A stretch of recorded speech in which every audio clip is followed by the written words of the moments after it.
Back. It's your movie review, man. And we're reviewing The Harder They Fall, Netflix release of this Western produced by Jay-Z, directed by James Samuel. Claude and I gave them both of us gave 3 power fists for this film. A pretty strong rating, Claude. What made The Harder They Fall 3 power fists from you? Well, there's a number of reasons. First of all, anyone who's able to do anything interesting with the Western, because it had been a dying genre for a long time, I'm definitely down with. And I've always felt that, you know, for the most part, African Americans have always been underrepresented in Westerns. So the fact that you have a Black director who is deciding that he is going to play in this genre is just, you know, it's just a really cool idea. He had done an earlier movie called, I believe They Die by Dawn, in which he did something similar, where he took Western people who are real Western historical figures and placed them into a fictional story. So I sort of like the fact that he's just boldly sort of like, in a way, playing with the medium. We sort of, at the very beginning, the movie starts out, immediately with what, and it sets the tone of the story. You sort of, you could definitely tell that this guy has studied Sergio Leone types of Westerns, and it sort of starts with this. We see something, happen to them when the main character is a kid. We see his parents, getting massacred in front of his face, and he's left alive. And we have an idea of who's doing it, but there's a little bit of mystery in terms of how he's connected, why the parents were killed, all this type of stuff. Sure. He's having fun with the setup because it again just sort of reminded me sort of like beginning of certain Sergio Leone movies. And within 8 minutes, when you're seeing like the opening credits, you have sort of like the artwork, which seemed to be inspired by spaghetti Western, movie posters and marquees. And so he establishes the tone. He starts the story immediately. We know there's going to be a story of revenge, and he definitely is aware of the style, and it seems to be enjoying it.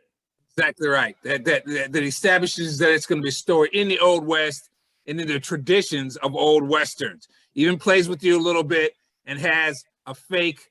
The film gets caught in the projector sequence, even though this is clearly a digitally video motion picture that you're watching. He has the rolling credits where the film goes chug, chug, chug, chug, chug, chug, chug, chug, chug, chug, and then catches up and continues to roll as if we were watching it in film. Yeah, watching in a film. This was something mainly, especially like in the 70s, when they were sort of like splicing certain things together. So definitely just, going back to that era, like the 60s and 70s spaghetti Western type of thing, where he was just definitely. Sure. But then totally playing with genres in the sense, well, not so much in genres, but giving us, Western and Western type. But again, it's executive produced by Jay-Z, so the soundtrack is amazing, and not old spaghetti Western music, reggae thrown in there, different black styles. So not popular music, which is good, right? So we're saying we're going to take you to a different place, but maybe not authentic period music either, unless the characters are singing along in an older style, but they're singing the melody of the theme songs from the music. Just really nice overlays of that. And in fact, the whole notion, since we're going old school cowboy or drawing you into the elements of old Westerns, the singing cowboy is a very, very old element. and we're giving a singing cowboy, but we're giving an African-American singing cowboy who, you know, who has the chops, has the melodious sounds of a black man singing a Negro spiritual. It's just amazing juxtapositions, making it a Western that's just very, very unflinchingly black. We're established in the old school Western revenge story, as you brought up, which is typical. We're giving our villain, and he's villainous right off the top. You're like, okay, that makes you bad. That makes you bad, and you set us up for a tale of revenge. This person is going to have to avenge this murderous act that you've done. And since we know it's a cowboy movie, there's going to be some shooting because of what you did. And by the way, you're a bad person. So all of that is set up right off the bat.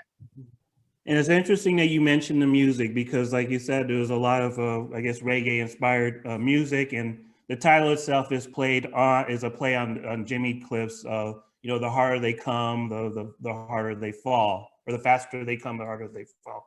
I'm sorry, I know I'm probably messing up the song. Music's not my big thing, but I know that it's sort of like the, you know, I guess the second verse of that. Sure. And the fact that you sort of have sort of like reggae inspired music that is, you know, there. Plus, I believe the director has, you know, has produced, you know, some music, so he comes from music background, and I think and gets credits. Yeah, he gets credits. The director of the film is also given credits as the composer. yes. So if you're wondering, wow, the soundtrack seems amazingly stitched together with the film, well, I guess it oughta. He shot it all. And then he also composed the soundtrack. Yeah, so, yeah. And the music thematically fits. Even like you said, the singing cowboy thing comes at a particular, you know, comes at a very particular moment that is very important and thematically in ties with what the story is. So it's not like he's just going down the, you know, him and Trigger the horse are going down the road. Well, the stars are dancing tonight. Ha, da, da. I go jingle jangle with my spurs, or nothing. It's you know, it's just very, you know, it fits thematically tight throughout the, you know, not just a, you know, very good score, but just again the soundtrack fits in with the theme of the story, and it meets the moment, even if it doesn't meet the time, even if it's anachronistic. And you'll still love it. We've seen several westerns, black westerns, or black characters and leads in the characters, like Django, where some folks felt the Django Unchained soundtrack had, you know, unsettling or distracting modern music sequences that went along with the soundtrack, right? Just by the choices that Quentin Tarantino made on a couple of shootouts. You know, those are just artistic choices. I'll just point out, though, that because this director is also the composer, it's stitched in excellently. It is weaved into the story. Even one of the characters, you know, it's a little self-serving. One of the characters says, "I like that song you were singing. Mm-hmm. You're gonna pet the director." You wrote in the script, director, that he likes the song that you're singing. I guess you do like it since the director wrote it and is your boss. But it is good. That's an advantage, and that's an advantage he does have. I mean, don't get me wrong.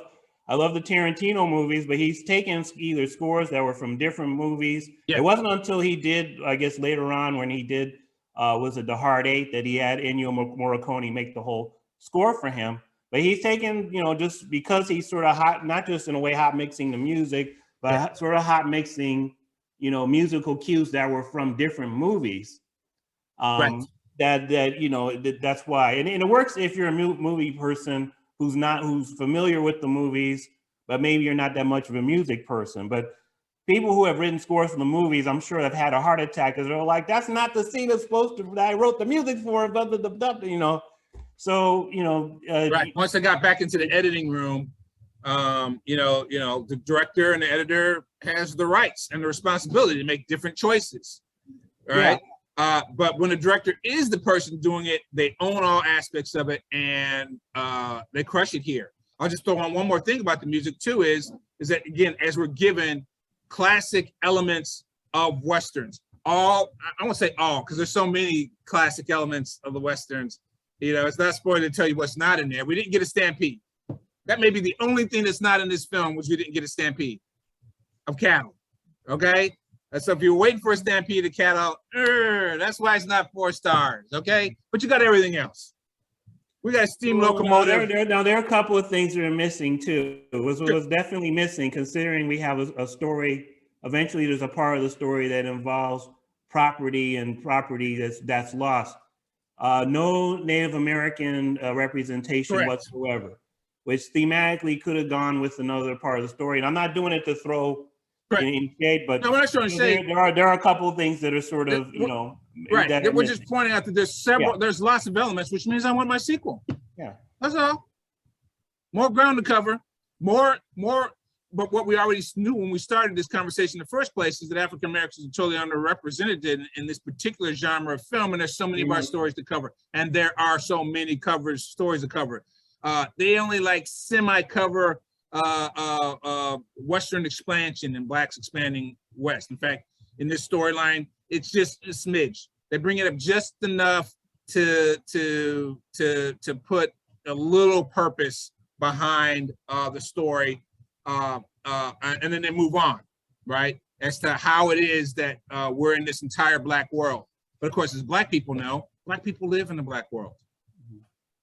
If anybody's confused by that, I think it's a little more, because it actually adds a little dimension to the villain in terms of another part of his personality. The fact that he had these ideas of creating. He had certain nation building a town. Yeah, nation. Yeah, he had certain nation building philosophies in his mind, and he was very philosophical. He drops a quote later on that he totally lives by. About Napoleon. He gives some Napoleon foreshadowing, which was incredible. And of course, who might be a cowboy who quotes Napoleon? Well, of course, it's Idris Elba. We're given Idris Elba as a bigger than life, big screen villain, and of course, he fills all aspects of it. And then they put him in a character and in a storyline that all the way to the end, his character is fully villainous, without cliche, without pause, without, that's corny, or they're just saying he's bad because he's wearing a black hat, but he's really not that bad. No, he fully embodies a villain to the very last. And the very last plot twist even expands the full nature of this revenge tale. And I would honestly say, even plot-wise, even when you get to the final revelation, I can honestly say that those of you who are familiar with Westerns will probably see certain things, coming. But in terms of who this character is, I can honestly say that even in terms of plot, if you can anticipate and say, I know this is what's going to happen, I knew this was going to happen, sort of like the whole path that the character goes to in terms of taking another look at revenge, which has been covered in a lot of Westerns.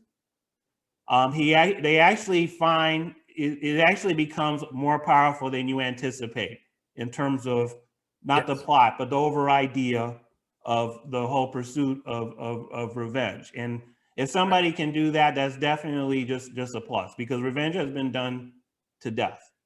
But they found, in terms, they found, I guess, sort of like a new level in terms of the cycle of it.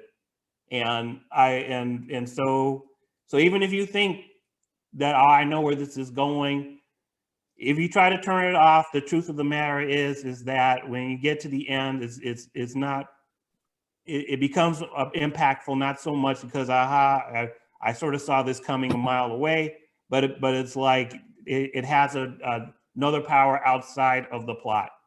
Right. Which is very, right. Which makes it very profound for this story and for Blacks being in this story.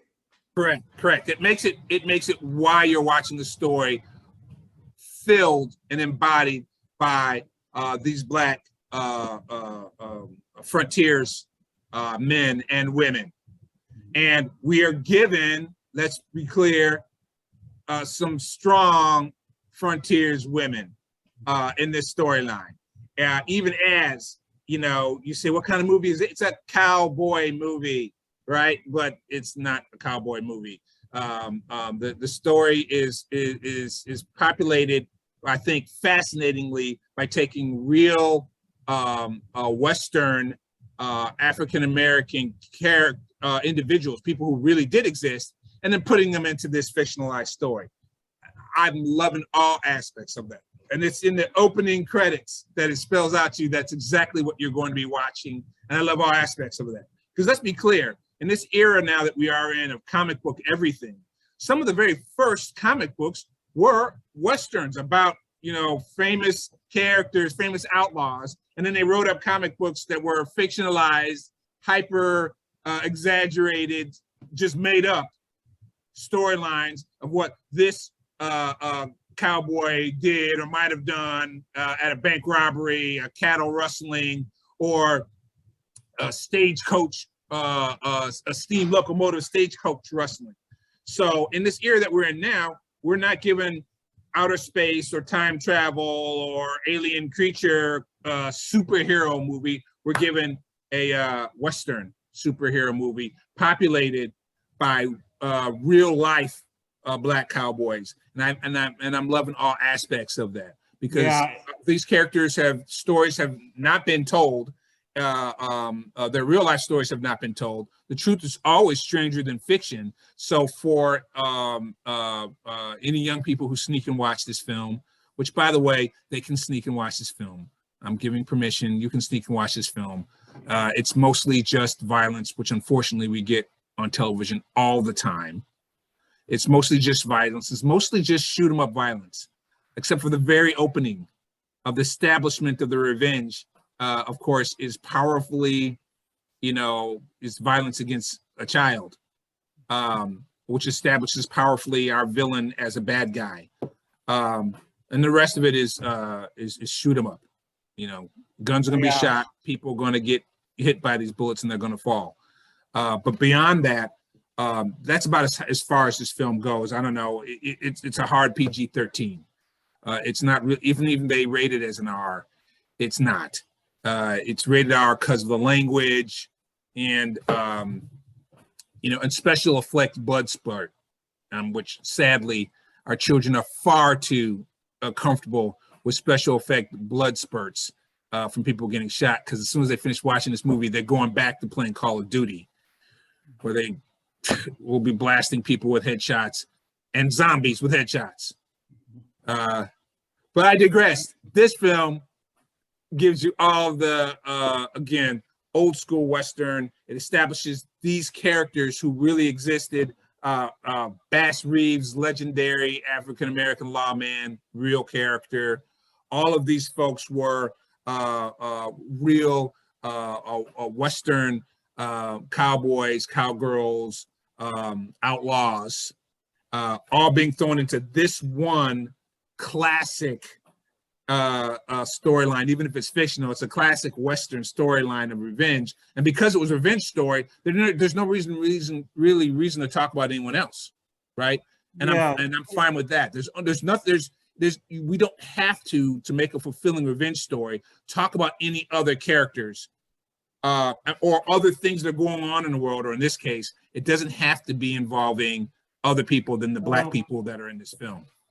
No, I understand. I mean, I guess in terms of what I was saying about the Native Americans, they did not necessarily have to become a major part of the story. I was just saying that in terms of thematically, it's something that ended up being absent. But I'm glad you made the point about the comics, because in terms of how I assess just different Westerns, it's, you know, it goes from a range. I sort of see sort of in a way like the comic book type of movies, and you know, some that are sort of like, you know, that are sort of like paintings.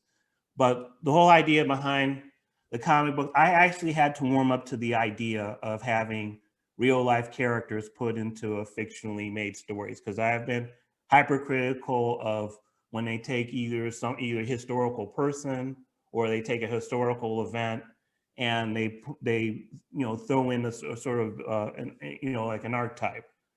Sure. So, but I actually found myself warming up to this idea because, you know, as you mentioned, they established very early in the morning these people existed, but that this is complete, you know, but that this is fiction.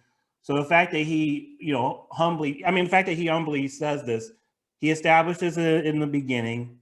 So very, you know, so very much it's you know, it's completely fine. So I was able to sort of, you know, you know, sort of like divorce myself from the whole idea that you know, in terms of stuff, you know, being historically accurate. And also just the whole, you know, and I definitely did sort of see it as a comic book because he was, you know, very playful playful with the style, and just you know, you know, just in terms of uh, you know, how certain things were, you know, were staged, certain, you know, creative liberties that he took, like when they were talking about, you know, robbing a town, the town, what's it called, Macefield, because it was a white town, and it literally is a town that's white, and you know, so you definitely Everything was bleached white. yes, The bleached sand, white, the and buildings were painted white. the whole thing. So it was, you know, just a sort of like a play on words that they turned it into sort of like a literal interpretation. And you know, he definitely, you know, it definitely was a situation where he was having, you know, just a lot of fun playing around, you know, in this world. We have a top cast, just a lot of incredibly talented people who are who are, you know, throughout the story. We have, you know, Delroy Lindo, you know, playing the uh, playing the lawman. I want to say I don't want to say sheriff, but he's playing U.S. Marshal U.S. Bass Marshal. Reeves. Yes, and you know, you have Regina King, you have Zazie Beetz, you know, just a whole bunch of stars that are peppered throughout the story. And you're waiting for all of them to have their moment. And again, another thing, typical films like this, right? When you have a cast of this size, right? And it's two rival gangs. So Yes. it's 4 in each gang. So you got 8 people, and you're waiting for each of them to get their little moment in there. Like, oh, it's going to be an ensemble, because now you have an ensemble cast. You have a lead character. Again, this lead character was played by Jonathan Majors, who's really having a time now doing period pieces, you know, playing in lead roles. He, like Delroy Lindo, it's almost you know, it's almost too much of a good thing, right? These are some folks with very articulate faces, shall we say, right? Delroy Lindo has a very articulate face and a very articulate way of speaking, right? Mm-hmm. You know, Yeah. the way he talks is not like the way anyone else talks. He takes his time and he gets to punctuating everything he's going to say. And even when he's irritated, he seems to always be irritated. You know, he's a man who suffers no fools. And so having him play a U.S. Marshal, a legendary Black U.S. Marshal in there. But then again, as saying, as I was mentioning, Jonathan Majors, if you will, is the lead character amongst this ensemble, but you're waiting for all of them to have their moments, right? Everyone gets a set of lines that you're waiting for. And Regina King, who is the royalty of all media these days, also in all sorts of different period pieces, including science fiction, Afrofuturism, being dropped in a Western, it's just like, okay, when's her moment coming? We're just waiting for her to set some lines. And this film doesn't disappoint. They all get their moment in the sun. Zazie Beetz, again, who keeps falling in and out of our superhero films, between being the Joker's girlfriend. See our review on that. We'll watch it yourself, and then let's talk about it. To being Domino in Deadpool 2. I mean, I'm anxiously awaiting any moments with Zazie Beetz, and we get a totally different Zazie Beetz than what you've seen in any other films. And these characters are strong Black women, but not the only strong Black woman. And you get a secondary, a sidekick, so you think, a strong Black woman in this storyline that, again, in the true nature of an ensemble cast, ends up being extremely powerful and stand out. Yes. In her own way. Yes. Even as a character was introduced to you as a sidekick. This is a sidekick. This is not a primary person. And the actor both crushes the performance and given an ensemble role. And I'm pointing right at you, saying her. Yes. Watch it for yourself and find out. And you talk about expressive faces. I mean, her face is extremely, expressive.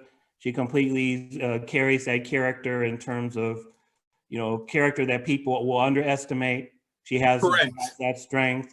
There are certain things that happen where she completely conveys the mood perfectly. When she's sort of brought out of, doing things that she's not used to doing. And so she completely knocks it out of the park. And also, sort of going back to the comic book movie thing, again, this ensemble cast, they're broke up into two different gangs. You got the Love Gang and you have the Buck Gang. Right. So, I mean, if you were definitely a fan of sort of like, Captain America Civil War type of a thing where you're going to have the two superpower teams clash. The two groups are going to come at it. Superpower teams come together and clash, then this is what you get. Now, it's a Western. We talked about this in some of our other films. If it's a period war piece, Jeff is waiting for the clash. One big army has to come up over one hill, the other big army has to come over the other hill, and they go, and then and they clash. Okay, this isn't that kind of film. This is a Western, so you know what we have to have. We have to have a showdown down the main street. Yeah, it's gonna be a high noon shootout. It's gonna be a slower version. Each person has their person that they gotta outdo. They're not gonna be running each other like Right. And like, then each one of the clashes. But I'm just saying, we got two mighty titans going. That will be. You're trying to see who's going to match off with each. Absolutely. And the true tradition of film, but also in theater, is that in an ensemble cast like that, somebody with a smaller part who you thought was supposed to be a smaller part ends up being a standout, and of course you get that. You get that in many times over. And again, a self-aware director writes it that way, that this person, as you mentioned, is a character who is underestimated usually by their nature. By what nature? Shall we cover it? Black woman. And we've covered this in other episodes before. Claude, I told you that before. If you really want to hide somebody behind a plot point, it's one of the reasons why so many Black stories are undertold. You want to hide somebody by a plot point, hide them behind being Black and a woman. And throw on top of that, Black woman and her sexuality, because of course, our sexist society and racist society cares nothing about Black, cares nothing about woman, and certainly doesn't care about the sexuality of a woman. A woman's sexuality is completely and entirely defined by how men see it, or how men choose not to see it. And so Robin dealt with by a couple of the characters. Yeah. Yes, it's directly dealt with in this show. And so if you're writing a story where you just want to hide a character in plain sight, or just make the character Black female and hide it behind their sexuality, and it'll be right here, totally criminal, right? Or whatever criminal, whatever they're doing in the storyline can be hidden right in front of you. And our sexist, racist society will look right around that person until, surprise, I was there the whole time. The Black Girl Comedy Sketch Show, Robert Thieves Black Girl Comedy Sketch Show did a wonderful job of that, where they had a secret agent who her total disguise was being a Black woman, and even her bosses, could hardly see her in the room when they're giving her mission, her super spy mission and assignment. They could hardly see her in the room because she could hide in total plain sight. Why could she hide in total plain sight? She's a perfect spy because she's a Black woman, and no one is suspecting that she'll be a spy. So you get that in this movie, and then some, with an incredible, with incredible performance to go along with it. The cast is so deep on both sides of the opposing gangs that everyone gets an opportunity to have their little moment as an ensemble. But the lady actors in this show, they stand out. They stand out, and as well as they should, with stories again that, of course, what we've been bombarded with from the Western side hasn't covered their stories at all. And so we're given, let me get my count wrong, 3 very strong Black woman characters amongst this ensemble cast of 9. I guess it's 9 total things, or 4 in one gang and 5 of the other. It's refreshing. It's amazing. I'll throw in one more thing that ties that even to the music. I'll back to the music a little bit. You're given all these different scenes that are typical train heist. We get a train heist. We get the shootout at OK Corral twice, if you will. Two shootouts coming down the OK Corral. If you're coming down the main drag in the main town, you get the bank robbery. Okay, from the classic Western, you get the high noon shootout. I mean, it's not a Western if the 2 quick draws, don't shoot it out. But it's not the quick draw that you expect. It's not the quick draw you expect. It's a pleasant surprise, the quick draw that you get. And then you get the cantina scene, right? There has to be a cantina. There has to be a saloon, right? We have more than once. There has to be a saloon sequence. We get 2 different Black saloons. Of course you do. This is a Black story. And the saloons are nothing like what we're used to seeing before, but are very Black. Very amazingly, right? So Zazie Beetz owns a saloon, and we're introduced to her saloon first, which is very Black. Both, again, as we mentioned, the music being amazing. And of course, it's in a Black town. And even if it wasn't a Black town, the saloon would be a Black saloon in America. And so it would have its own sound and flavor and style, even in this Western time period. But then Zazie Beetz goes into the opposing folks' saloon, and she's amazed. She's looking all around like, wow, I own a bunch of saloons of my own, and we just showed the audience mine, and now we're looking at theirs, and she's blown away by it. Yeah. Two Western, so cantina scene is fundamental to a Western, but it's not the cantina that you've seen before. It's not your grandpa's cantina. It's not. It's one that I think you will enjoy immensely. So it's The Harder They Fall. We obviously liked it. 3 power fists from Claude and I is high praise. It really is. If it was 4 power, the reviews that we do for 4, they have to run longer than this. 3 is very high praise. You're going to enjoy it. I watched it a second time and I was digging it some more. If I watch it a third time, maybe I'll have to move the rating up. Claude, you almost said you were ready. Almost to move it up. If we keep watching it, we'll probably have to move our rating up. No, because I think definitely at the end, it's sort of, I guess when you sort of get to that final part, it does something that one, I would say, just did not quite expect it to. And when you were pleasantly surprised, or when you have not surprised in terms of the plot, but in terms of how the story is resolved, in terms of how one sees it, that's a different thing. And it's gonna, the reason it's, to me, it's 3 stars. I could definitely think of, just again, I think it's a wonderful movie.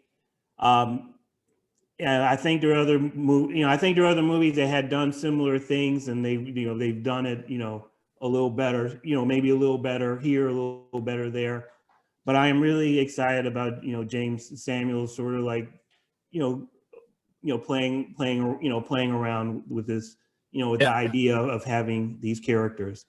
yeah, If you are, a fan of this the movie, I have a couple of suggestions. Definitely, I would say take a look at Once Upon a Time in the West. It was directed by Sergio Leone.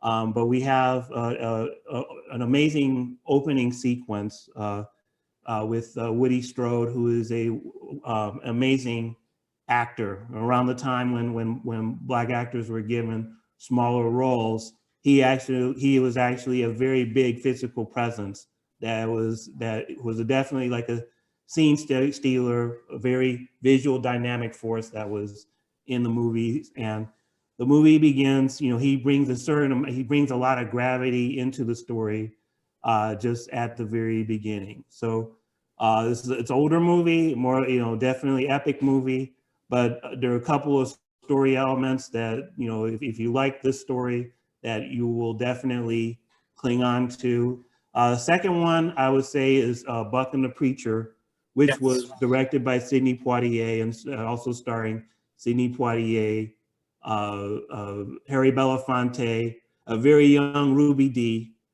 And, what's absolutely amazing about this, I make a comparison with these movies because you have basically star power, a Black filmmaker who uses his clout to tell a Western. yes, And it be definitely, you could sort of anticipate, it tells a story that is not only heroic, but also historically significant, not about correct, a specific historical event or about historical characters, but a period of time after the Civil War when Blacks were trying to venture out west. correct. So even though it is a fictional story, I would say it is very historically significant in terms of what they covered. Of setting the time period of what it was like during this expansion west for Black people. Yes. That's worth it for that. And Yes. to your point, this film, just touches a smidge of that. This isn't that kind of film. Yeah. This is a revenge cowboy outlaw film. And it has several, as we talked about, 5 out of 7 of the classic outlaw cowboy Western film elements, and that's plenty enough to want to go see Black, right?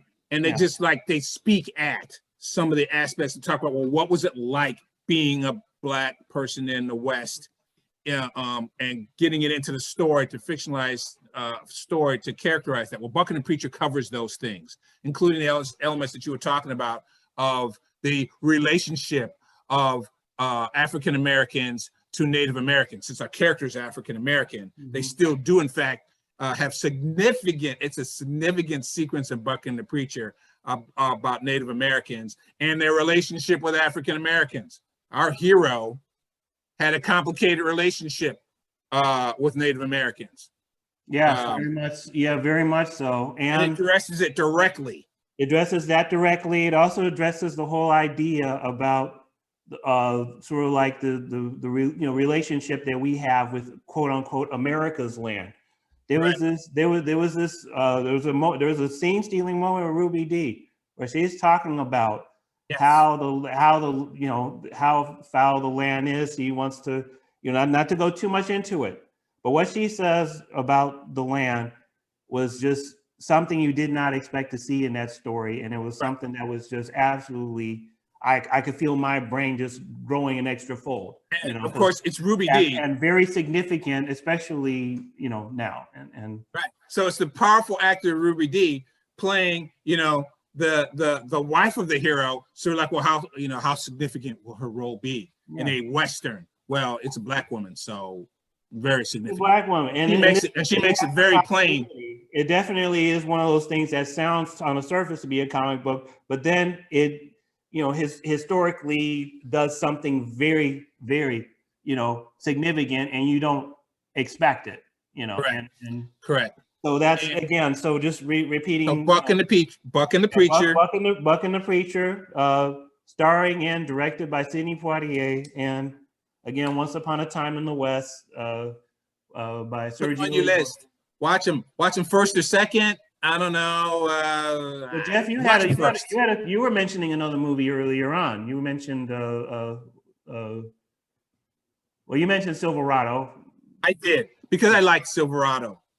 Silverado, not nearly as deep as on the Black experience in the West, but it was still a delight for when I was a younger person watching. First off, as you mentioned, not that many Westerns. It's a genre that was not being fully explored that much in the first place, and they gave us significant African American characters, a part of the ensemble cast, right?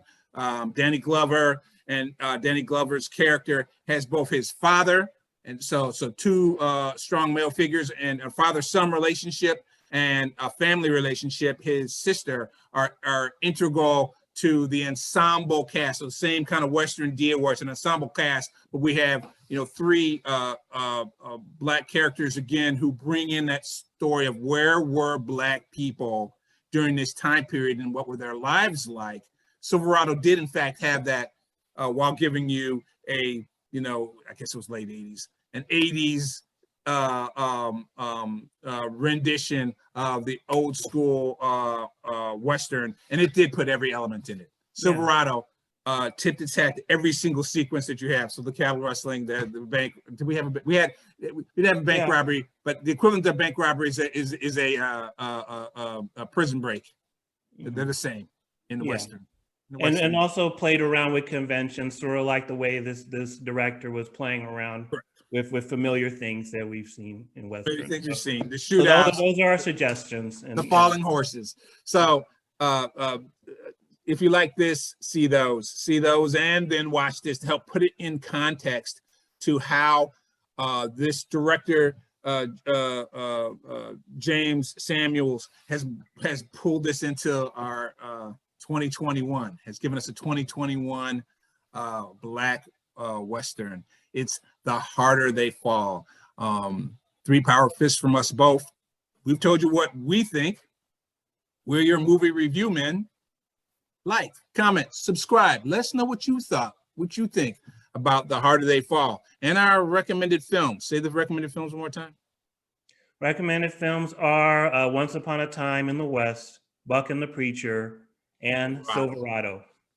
Let us know what you think, and we'll be back next time.